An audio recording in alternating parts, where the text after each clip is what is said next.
सानिया। ये एक 13 साल की 8वीं क्लास में पढ़ने वाली लड़की है जिसे नई नई चीजों के बारे में जानना पसंद है। मम्मी जी सानिया की मम्मी, जिनकी उम्र लगभग 40 साल है, जो कि शहर में रहती हैं, वो सानिया को नई चीजें खोजने जानने में मदद करती हैं। कबीर सानिया का बड़ा भाई, जिसकी उम्र 14 साल है, वो 9वीं क्लास में पढ़ता है और सानिया को नई नई चीजें समझने में मदद करता है। कबीर उठो, मेरे पास एक आइडिया है। मुझे सोने दो। चलो कबीर, आज दूसरा शनिवार है, आज हमारी छुट्टी है, तो हम नक्षत्र भवन चलते हैं। नक्षत्र भवन? हाँ, तुमने पिछले साल ग्रहों और सितारों के बारे में पढ़ा था। मैं अब उनके बारे में पढ़ रही हूँ। मैं ग्रहों के बारे में और जानने के लिए उत्सुक हूँ। यह काफी मजेदार होगा, ग्रहों को नक्षत्र भवन में करीब से जानना। ठीक है, चलो मैं तैयार हो जाता हूँ। पहले नाश्ता कर लेते हैं, फिर चलते हैं। पानी की बोतल ले चलते हैं। हाँ कबीर भैया, मैं मम्मी से भी चलने के लिए कहती हूँ। हम तारामंडल पहुंच गए। बच्चों, मैं आपको याद दिला दूं, नक्षत्र भवन एक सार्वजनिक स्थान है और यहाँ तेज आवाज में बात नहीं करनी चाहिए। हाँ मम्मी, मैं अपनी किताब निकाल लेती हूँ। आपको पता है, कबीर भैया, किताब में सबसे पहले चांद के बारे में बताया गया है। हम उस खंड में चलते हैं जहाँ चंद्रमा के बारे में बताया गया है। चलो चलते हैं। ये कितना सुंदर है! चंद्रमा की यह फोटो बिल्कुल असली लग रही है। सानिया, चंद्रमा को देखकर क्या तुम मुझे बता सकती हो कि यह किस कला में है? मुझे सोचने दो। मुझे लगता है कि यह पहली तिमाही और पूर्णिमा के बीच की कला में है। बिल्कुल सही। हमारी टीचर ने कक्षा में इस बारे में पढ़ाया था। दोस्तों, क्या आप चंद्रमा की और कलाएं बता सकते हैं? इसके लिए आप 2 मिनट का समय ले सकते हैं।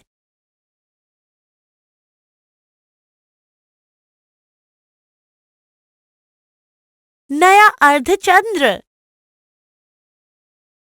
पहली तिमाही, कुबड़ा, पूरा कुबड़ा, तीसरी तिमाही, अर्धचंद्र। सानिया, आओ यह वीडियो देखते हैं। ठीक है। यह बहुत शानदार वीडियो थी। यह बताता है कि चांद कैसे अपने अक्ष पर घूमता है, धरती के अक्ष के चक्कर लगाने के बावजूद। हाँ, इसी कारण किसी भी समय पर हम केवल चांद का आधा हिस्सा ही देख पाते हैं। ये भी निर्भर करता है कि चांद धरती के अक्ष पर घूमता हुआ कहाँ है और कितना सूर्य का प्रकाश उसमें से प्रतिबिंबित होता है। तब सिर्फ वही हिस्सा हमें दिखाई देता है। मैं यह जानती हूँ कि चांद को 29.53 दिन लगते हैं धरती का एक चक्कर पूरा करने में। इसका मतलब, अगर हम आज एक पूर्ण चांद देखते हैं, तो अगला पूर्ण चांद हम 29.53 दिन बाद ही देख सकते हैं। यह सही है। कबीर भैया, तुम्हारे लिए कुछ सवाल। ऐसे 3 त्योहारों के बारे में बताओ जो कि चांद की अलग अलग कलाओं पर निर्भर करते हैं। आपके पास केवल 10 सेकंड हैं। दिवाली, गुरु पूर्णिमा, ईद और बुद्ध पूर्णिमा। कैसा लगा? बहुत अच्छा भैया।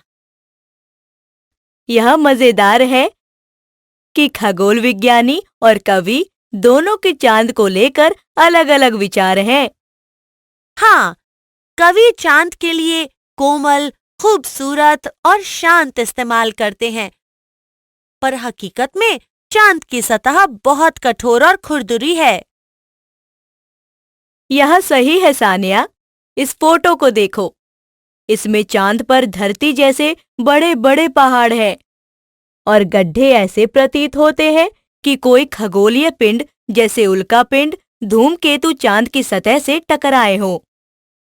अगर हम सच में चांद पर जा सकते तो कितना अच्छा होता ना?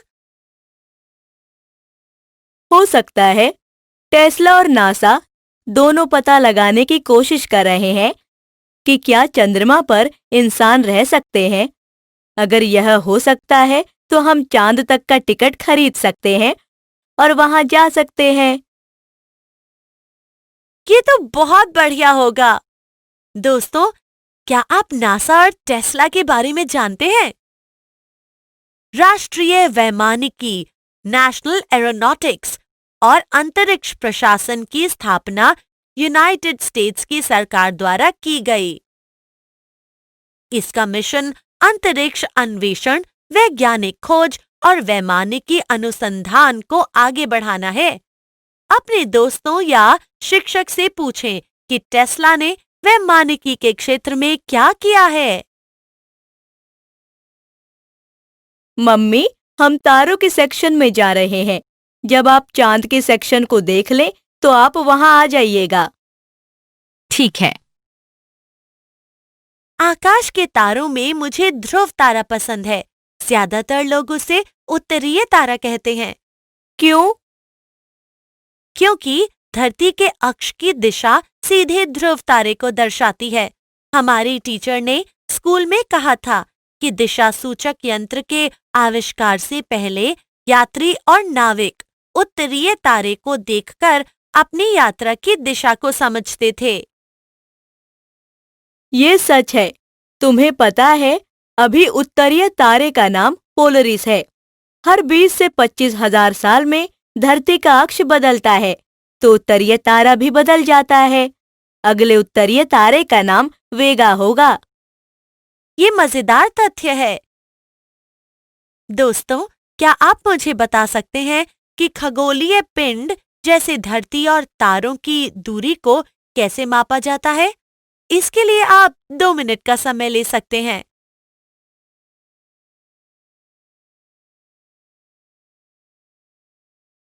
हाँ, सही जवाब प्रकाश वर्ष है। हम दूरी को किलोमीटर में भी माप सकते हैं, पर यह बहुत मुश्किल होगा। इसीलिए प्रकाश जिसकी गति 3 लाख किलोमीटर प्रति सेकंड है, उसको सूरज से पृथ्वी तक आने में 8.3 प्रकाश मिनट लगते हैं। आपको क्या लगता है कितना समय बृहस्पति तक पहुंचने में लगता होगा? अपनी टीचर से इस बारे में पूछिए। सानिया, अब हम उस खंड में चल सकते हैं जहां नक्षत्र के बारे में बात कर रहे थे। हाँ, मैं इस बारे में बहुत उलझन में हूँ। क्या हम मम्मी से इस बारे में पता करें? हाँ, क्यों नहीं। नक्षत्र के बारे में मुझे भी बहुत कम जानकारी है। देखो, मम्मी हमारी तरफ ही आ रही हैं। क्या आप नक्षत्र समझने में हमारी मदद करेंगी? हाँ, क्यों नहीं। पहले उस खंड में चलते हैं। मम्मी, तारामंडल समझने का क्या फायदा है? 200 साल पहले जब घड़ी और पंचांग का आविष्कार नहीं हुआ था, लोग चांद, सूरज और तारों को देखकर समय पता करते थे। अभी भी बहुत सारे किसान इसी तरीके को इस्तेमाल करते हैं, ये जानने के लिए कि बारिश होगी या नहीं। तारों की समझ को आसान बनाने के लिए इन्हें अलग-अलग छवियों से मेल कराया जाने लगा और इसी कारण इसे तारामंडल कहने लगे। यह मजेदार है।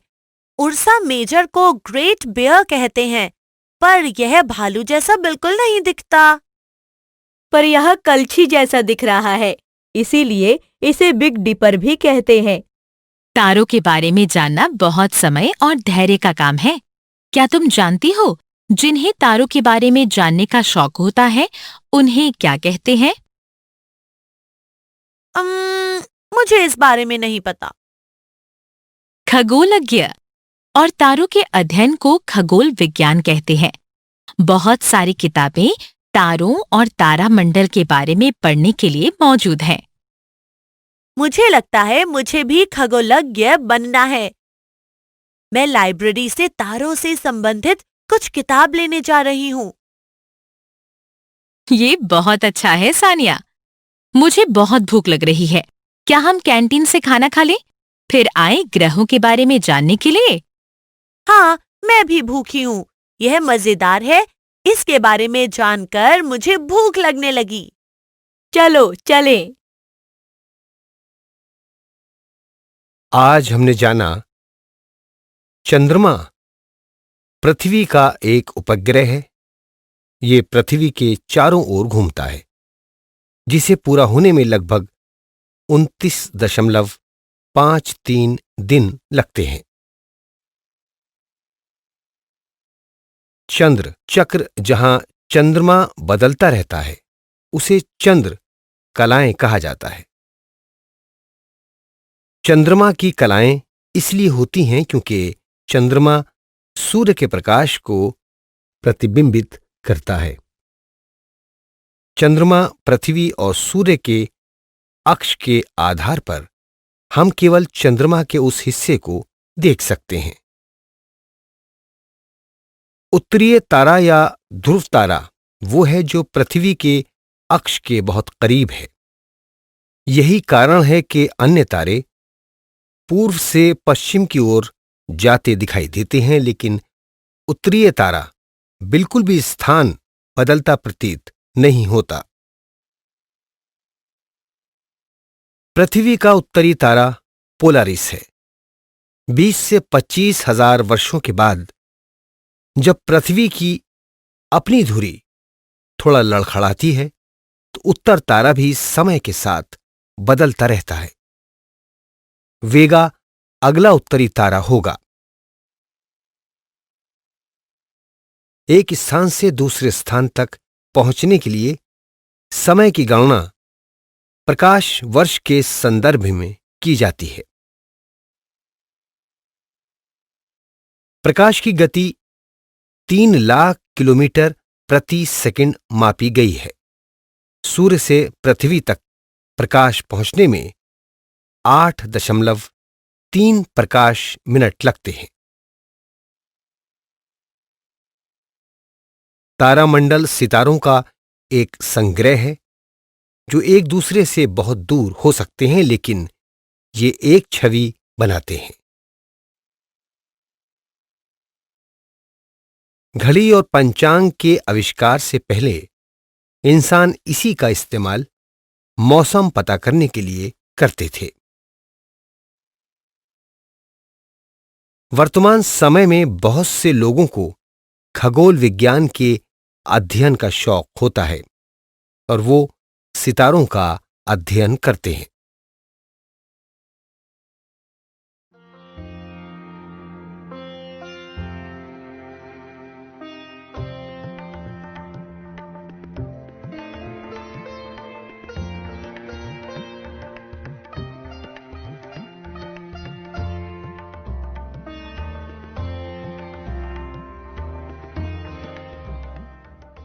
सानिया एक 13 साल की जिज्ञासु शहर की लड़की कक्षा 8 में पढ़ती है।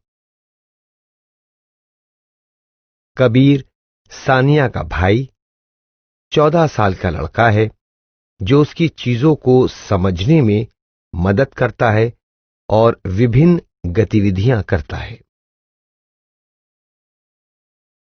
मम्मी सानिया की मां जो उन्हें विभिन्न अवधारणाओं को समझने में सुविधा प्रदान करती हैं। हमने अब तक जाना, चांद पृथ्वी का उपग्रह है। ये पृथ्वी का एक चक्कर 29.53 दिनों में पूरा करता है। चंद्र चक्र, जहां चांद का आकार बदला दिखता है, उसे चंद्रमा की कलाएं कहते हैं। चंद्रमा की कलाएं इसलिए बनती हैं क्योंकि पहले चांद सूर्य की रोशनी को प्रतिबिंबित करता है, तो पृथ्वी चंद्रमा और सूर्य के स्थानों पर निर्भर करता है कि चंद्रमा का कौन सा भाग दिखाई देगा। ध्रुव तारा पृथ्वी के उत्तरी अक्ष के करीब है, इसीलिए बाकी तारे जहां पूर्व से पश्चिम की ओर जाते दिखाई देते हैं, पर ध्रुव तारा चलता दिखाई नहीं देता। ध्रुव को पोलरिस तारा भी कहा जाता है। 20 से 25 हजार साल पहले पृथ्वी अपने अक्ष पर लड़खड़ा गई थी और अपने अक्ष से खिसक गई थी। अगले 12,000 सालों में ये वापस अपने अक्ष पर केंद्रित हो जाएगी। ध्रुव तारे के समान वेग का तारा होगा। वेग का तारा अगला ध्रुव तारा कहलाएगा। प्रकाश की गति 3 लाख किलोमीटर प्रति सेकंड है और सूर्य के प्रकाश को धरती तक पहुंचने में 8.3 मिनट लगते हैं। तारामंडल तारों का संग्रह है जो कि एक दूसरे से अलग अलग दूरी पर स्थित है। घड़ियों और पंचांग कैलेंडर की खोज से पहले इंसान इन्हीं के द्वारा ऋतुओं की पहचान करते थे। आजकल लोग खगोल विज्ञान का अध्ययन करने में रुचि लेने लगे हैं। आज टीवी पर सौरमंडल पर बहुत अच्छा कार्यक्रम आ रहा है। चलो टीवी पर उसका चैनल लगाओ। चलो मैं भी देखूंगी।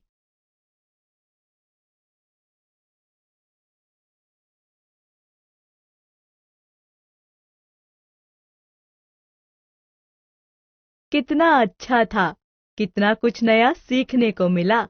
मुझे ऐसा लगा कि जैसे मैं अंतरिक्ष में हूँ और सारे ग्रह सूर्य के चक्कर लगा रहे हैं। ये तो सच है। भैया, आपको पता है ये कितना मजेदार है कि सूर्य का गुरुत्वाकर्षण इतनी बेहतरीन तरीके से संतुलित है कि ना हम उसके बेहद करीब हैं और ना ही ज्यादा दूर।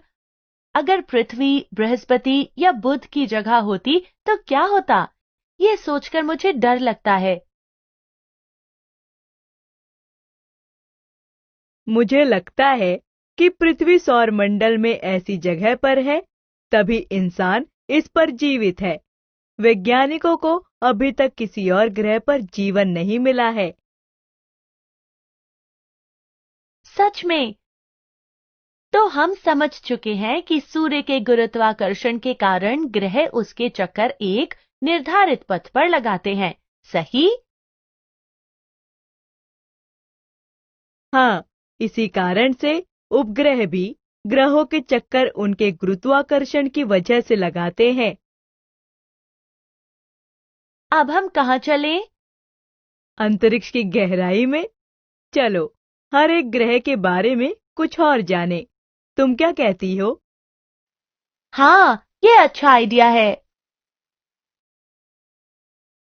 दोस्तों, क्या आप 2 ग्रहों के अंतरिक्ष में स्थान को लेकर कभी परेशान हुए हैं? मैं भी पहले बहुत परेशान हो जाती थी, पर फिर मेरी टीचर ने याद करने की एक युक्ति सिखाई है, जिससे उसे याद करने में आसानी हो गई। पहली युक्ति है Mercury, Venus, Earth, Mars, Jupiter, Saturn, Uranus, Neptune, Pluto. M, V, E, M, J, S, U, N, P। दूसरी युक्ति है My very excellent mother just served us 9 pizzas।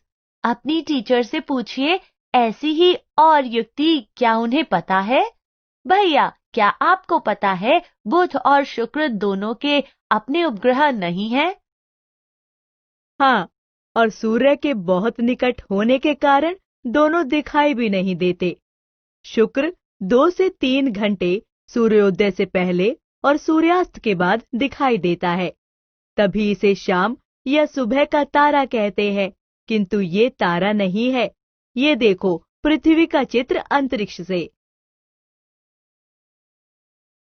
अरे, पृथ्वी का चित्र अंतरिक्ष से हरा और नीला क्यों दिखाई दे रहा है? दोस्तों, अपनी किताब में देखकर जवाब ढूंढते हैं। यहाँ देखिए, पृथ्वी का नीला रंग पानी में आकाश के प्रतिबिंब के कारण तथा हरा रंग उसके भूभाग के कारण दिखाई देता है। यह कितना मजेदार है ना? कबीर, मैं पहले से ही जानती थी कि पृथ्वी का सिर्फ एक ही उपग्रह है, चंद्रमा, और अभी तक यही पता चला है कि पृथ्वी पर ही जीवन संभव है। यह सच है सानिया। पृथ्वी 365 दिन में सूर्य का एक चक्कर पूरा करती है। मुझे नव वर्ष मनाना बहुत पसंद है, जब पृथ्वी अपना चक्कर पूरा करती है। कबीर भैया, मुझे लगता है कि सौर मंडल में उपग्रहों को सही तरीके से बांटा नहीं गया है। ऐसा क्यों कह रही हो? क्योंकि पृथ्वी का सिर्फ एक उपग्रह बुध और शुक्र के पास एक भी नहीं, मंगल के 2 पर बृहस्पति के 79। मैंने पुस्तक में पढ़ा था कि 53 के नाम हैं और 26 के नाम अभी दर्ज नहीं किए गए हैं। क्या ये सही है? यह बहुत अच्छी जानकारी है।